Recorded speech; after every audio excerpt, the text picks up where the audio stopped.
इंसान कई मायनों में एक दूसरे से भिन्न है, पूरी तरह भिन्न है। प्रत्येक इंसान की शारीरिक और मानसिक संरचना, पारिवारिक, सामाजिक और सांसारिक रहन-सहन, परिवेश एक दूसरे से भिन्न है। इंसान के पास सोचने की शक्ति है, विचार करने की शक्ति है, इंसान के पास तर्क शक्ति है। थोड़ा कम या ज़्यादा सभी इंसान में यह शक्ति है। यही शक्ति इंसान को बाकी प्राणियों से श्रेष्ठ बनाता है। इसी कारण इंसान जो प्राप्त है, जिसे प्रकृति ने स्वतः दिया है इंसान को, इंसान उतना से ही राजी नहीं है, संतुष्ट नहीं है। इंसान को अपने अनुसार चाहिए, अपने इच्छा के अनुसार सब कुछ प्राप्त करना चाहता है, अपने इच्छा के अनुसार अपनी मर्जी से जीना चाहता है। और इसी क्रम में विज्ञान अस्तित्व में आया, खोजें हुई, आविष्कार हुआ। जितना इंसान साधन संसाधन जुटा सकता था, जुटाया, और अभी भी प्रयास कर ही रहा है ताकि इससे भी बेहतर साधन और सुरक्षा का इंतजाम इंसान कर सके। और ऐसे ही अनेकों इच्छाओं में से एक है अपने आप को बचाना, बीमारी से बचाना, जान को बचाना, मरने से बचाना। खोज जारी है, कोई भी इंसान मरना नहीं चाहता। इंसान इस संसार में आ गया, कहाँ से आ गया, क्यों आ गया, पता नहीं। इंसान एक दिन मर जाता है, कहाँ जाता है ये भी पता नहीं। इंसान को उसके आने का कुछ पता नहीं, जाने का कुछ पता नहीं। आने और जाने यानी जन्म और मृत्यु के बीच जो थोड़ा बहुत अनिश्चित समय होता है, उतना ही इंसान का वजूद है, बस उतना ही। इस अनंत रहस्यमय संसार में इतना ही स्थान है इंसान का। उसी समय को कैसे जीना है, इस पर ही तो सब संसार का ज्ञान, विज्ञान और भगवान का खोज, चर्चा, सक्सेस अनसक्सेस का तर्क, कर्म का तर्क, भाग्य का तर्क, सुख दुख का तर्क इंसान करते रहता है। सदियों से साधु, संत, सन्यासी, महापुरुष, ज्ञानी, परमात्मा, स्पीकर्स सभी न जाने क्या क्या ज्ञान इस पूरे मानव जाति को देते रहते हैं। आज भी दे रहे हैं और भविष्य में भी देंगे। फिर भी सभी इंसान, सभी प्राणी समझ ना सके, न आज समझ रहे हैं और ना ही भविष्य में समझेंगे। क्योंकि समझ तो सीमित का होता है, असीमित का नहीं। समझ तो स्थायी का होता है, अस्थायी का नहीं।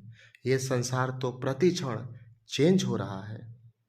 आप देखें, सदैव गतिमान है यह संसार, कोई और छोर नहीं है। यह तो एक चक्र की तरह है। अच्छा होगा यह कहना कि यह तो एक चक्र है, प्रकृति चक्र है, यह चक्र ही इसका प्रकृति है। चीजें होते रहेंगी, आती रहेंगी और जाती रहेंगी। एकदम राउंड है यह संसार, यह संसार का नियम। कहीं इसका अंत नहीं, यह तो अनंत है। एक इंसान आएगा तो दूसरा जाएगा, एक का जन्म होगा तो वहीं किसी का मृत्यु भी होगा। एक सुखी होगा तो ठीक उसी समय कोई दुखी भी होगा। इस अनंत रहस्यमय प्रकृति का, इस सांसारिक चक्र का एक अंश मात्र है इंसान। इंसान का संरचना एकदम ऑटोमेटिक है। फिर भी सब समझा रहे हैं और सब समझना चाहते हैं कि कर्म बड़ा या भाग्य। बहुत बड़ा प्रश्न है यह, ताकि संतोष हो सके। इंसान का प्रकृति ही असंतोष है।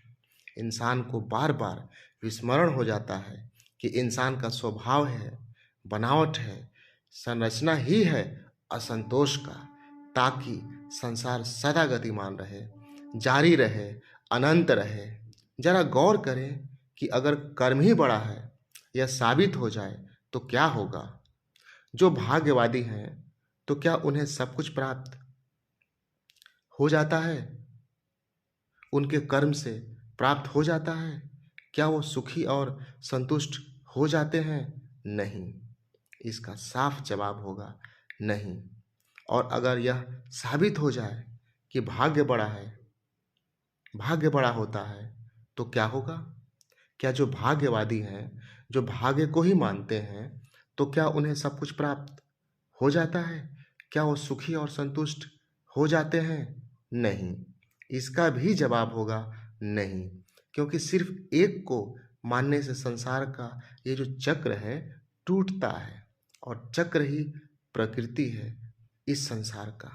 तो क्या सही है, इसे ठीक से समझना होगा। देखिए, भाग्य से कर्म योग बनता है और कर्म से ही भाग्य बनता है। भाग्य का योग बनता है और यही चक्र प्रकृति है। कुछ कर्म का योग बना और इंसान का जन्म हुआ, और जन्म हुआ, यह इंसान का भाग्य बना। फिर इंसान के भाग्य से कर्म का योग बना और फिर कर्म योग से भाग्य बना। यानी यह राउंड है, भाग्य से कर्म और फिर कर्म से भाग्य। भाग्य में होगा तो कर्म करेंगे और कर्म करेंगे तो भाग्य बनेगा।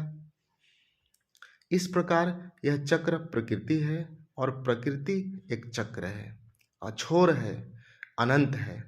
भाग्य हम कहते हैं सामूहिक कर्म के परिणाम को, क्योंकि इस दुनिया में सिर्फ आप ही तो नहीं है, और भी करोड़ों इंसान हैं। व्यक्तियों के साथ साथ और विराट जगत है, पशु हैं, पक्षी हैं, प्रकृति के अनेक रूप रंग हैं। उसमें बहुत सी गतिविधियां हो रही हैं, बहुत कर्म हो रहे हैं। उन सबके कर्मों का जो सामूहिक परिणाम है, उसका ही तो नाम भाग्य है ना? दोनों एक दूसरे के विपरीत नहीं है। हम कह सकते हैं भाग्य और कर्म के सिद्धांत में कोई भी विरोध नहीं। वो एक छोर दूसरा छोर नहीं है। कर्म हम कहते हैं एक व्यक्ति के द्वारा किए गए कार्य को, और भाग्य हम कहते हैं पूरी सृष्टि के द्वारा किए गए कार्य को। व्यक्ति सृष्टि का अंग है और सृष्टि व्यक्तियों का विस्तार है। सब चीजें संयुक्त हैं। भाग्यवाद और कर्मवाद भिन्न भिन्न नहीं है। ईश्वर ने यह दुनिया बनाई, मनुष्य जाति को बनाया, फिर करुणावान ईश्वर भगवान अपने ही संतानों को अर्थात हमें इतना दुख क्यों देता है? नहीं देता। यह तो सामूहिक कर्म का परिणाम होता है, जिसे भाग्य कहते हैं। अब देखिए, एक आदमी बाजार जा रहा था। एक बगीचे के पास से गुजर रहा था वो आदमी। वहाँ एक आदमी पेड़ पर चढ़कर आम तोड़ रहा था। जब आदमी वहाँ से गुजर रहा था, ठीक उसी समय पेड़ के ऊपर से अचानक बाजार जा रहे आदमी के ऊपर आकर गिरा, जो आम तोड़ रहा था। जो पेड़ से गिरा उसका तो कुछ ना हुआ, उस आदमी की पैर की हड्डी टूट गई, जो बाजार जा रहा था। जब किसी ने पूछा यह सब कैसे हुआ, ज्यादा दर्द तो नहीं हो रहा है? उस आदमी ने, जिसकी पैर टूट गई थी, जो बाजार जा रहा था, कहा दर्द, हड्डी का दर्द तो डॉक्टर की दवा से ठीक हो गया, मगर हड्डी टूटने से अधिक कष्ट मेरी धारणा टूटने से हो गई। मैं अब तक मानता था कि अपने अपने कर्म का परिणाम सबको भोगना पड़ता है, परंतु यह सिद्धांत तो सही नहीं है। कर्म किसी और ने किया, परिणाम हमको भुगतना पड़ा। न हम पेड़ पे चढ़े थे, न हम आम तोड़ रहे थे, हम तो सब्जी खरीदने बाजार जा रहे थे। चढ़ा कोई और, आम किसी और ने तोड़ा और टांग किसी और की टूटी। इस संसार के प्रत्येक कण कण का कर्म का प्रभाव एक दूसरे पे पड़ता है। ऐसा नहीं है कि आप कुछ काम करते हैं तो उसका प्रभाव सिर्फ आप ही पे होगा। उसका प्रभाव सब पे हो सकता है, किसी पे भी हो सकता है, और किसी और का कर्म का प्रभाव आप पे पड़ सकता है। आपके कर्म का प्रभाव के कारण किसी और का भाग्य बन सकता है, बिगड़ सकता है, और किसी और के कर्म का प्रभाव के कारण आपका अपना भाग्य बन सकता है और बिगड़ सकता है।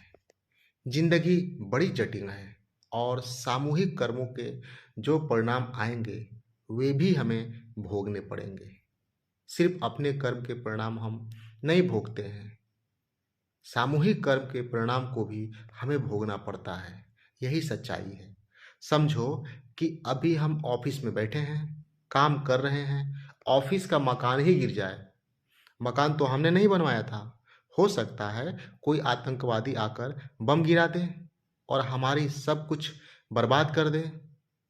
हमारा उससे कोई वास्ता न था, शायद वो हमें पहचानता तक न था, मगर वे नाराज हैं सरकार से, न्याय व्यवस्था से, दहशत दिखाना चाहते हैं, मार काट करना चाहते हैं। सीधा हमारा कर्म तो नहीं है, परंतु एक समूह का, समाज का, देश का, विश्व का, बहुत से इंसानों के कर्मों का, जांग का मिला जुला परिणाम भी हमें भोगना पड़ेगा। बम विस्फोट होगा अगर यहाँ, तो हम यह नहीं कह सकते कि हमारा इसमें कोई हाथ नहीं, हम नहीं मरेंगे, हमें भी उसमें मरना होगा। कोई गुस्से में है, गुस्सा किसी और पर है, उसका परिणाम आपको भुगतना होगा। हमने पीछे जो कर्म किए, जिन्होंने भी कर्म किया, हम भूल भी गए, उनके परिणाम हमें भुगतने होंगे। कभी बीज बोए थे, कभी फल आएंगे। पुरानी भाषा में कहें तो इसे भाग्य कहा जाता है। विगत कर्म, सामूहिक कर्म एवं प्रकृति में घट रही घटनाओं के मिलने जुलने परिणाम को किस्मत कहा जाता है। हम इंसान कुछ हैं, क्या हैं? हम इंसान कुछ हैं नहीं, बस एक अंग हैं इस अनंत प्रकृति के चक्र के। तो इस प्रकृति में हो रहे सभी सामूहिक घटना, दुर्घटना और कर्म के परिणाम से बच नहीं सकते, उसे भोगना ही होगा। तो क्या करे इंसान? इंसान बस प्रति क्षण होश पूर्वक जिए। सिर्फ वर्तमान के क्षण पर ही इंसान का वश है और किसी पे वश नहीं है। इसी कारण वर्तमान क्षण में होश पूर्वक जो कर सकते हैं करें, और जो हो रहा है उसे स्वीकार करें, सहज रहें, साक्षी बने और संसार के रंगमंच का आनंद उठाएं, क्योंकि हम सभी उसी रंगमंच के एक पात्र मात्र हैं। यही सच्चाई है। चाहे कितने भी पर्दे पे पर्दे चढ़ते जाएं, बट जो जीवन की सच्चाई है, जो जो सच है, उस पे कितने भी पर्दे चढ़ जाएं, परंतु सच तो सच ही रहेगा। सच है हम जन्मे हैं, एक दिन मरेंगे। सच है सुख है तो दुख आएगा ही। सच है कि हम और हमारा अस्तित्व इस संसार में, इस पृथ्वी में बस एक कण मात्र है, एक कण मात्र है, इससे ज़्यादा कुछ नहीं है। तो इस सच्चाई को हम सबको स्वीकार करना होगा, और ना करेंगे तो दुख का कारण बनेगा। यही सच्चाई है।